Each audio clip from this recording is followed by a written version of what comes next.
کیدای شي د پلار په نوم یو څوک راشي او په غېږ کې یې پورته کړي.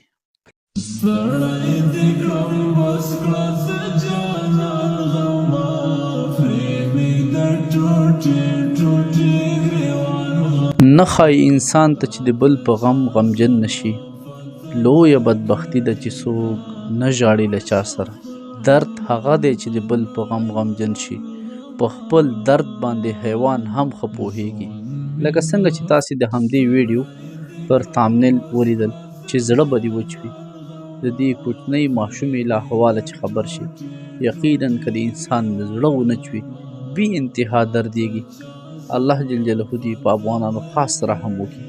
دغه کوچنۍ ماشومه چې په سترګو او بدن کې بلها دردونه ښکاري، که په درمنو سترګو ورته وکتل شي له بدن څخه حتی د درد تپونه پورته کیږي.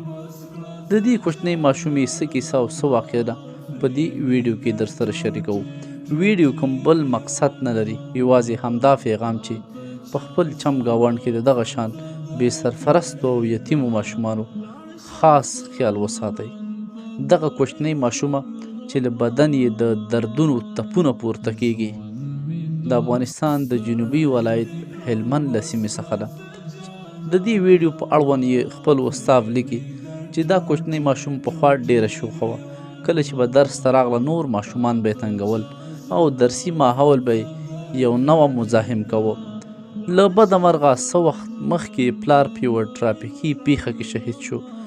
د پلار له شهادت را په دې خوا دومره خاموشه شوي چې په زور یې غږوي هم د خبرو کولو جرأت نه لري. حیران یو خوا او بل خوا ګوري. انسان داسې فکر کوي چې د یو چا څارنه کوي. ممکن په زړه کې به یې همدا راځي چې کیدای شي د پلار په نوم یو څوک راشي او په غېږ کې یې پورته کړي. له بده مرغه داسې هیڅ امکان نه لري. عقل خو دا وایي چې دا ولې، خو ولې موږ د عقل نه بلکې د الهي اوامرو تابع یو. دا چې د الله جل جلاله امر او رضا ده په همدې باندې صبر پکار ده. الله جل جلاله دې په افغانانو خاص رحم وکړي. که چیرې د دې ژوند حساب له افغانانو سره په محشر کې کیږي، خدای مه کړه هلته هم د حساب کولو وړ نه یو، هلته هم پاتې کیږو. دا به نو یو بیل کیف وي. په آخر کې بیا وایم له ویډیو ثبتولو څخه کوم بل مقصد نه و، یوازې دا چې د دغه شان بې سرپرستو او یتیمو ماشومانو ځانګړی خیال وساتئ. تر بیا د الله په امان.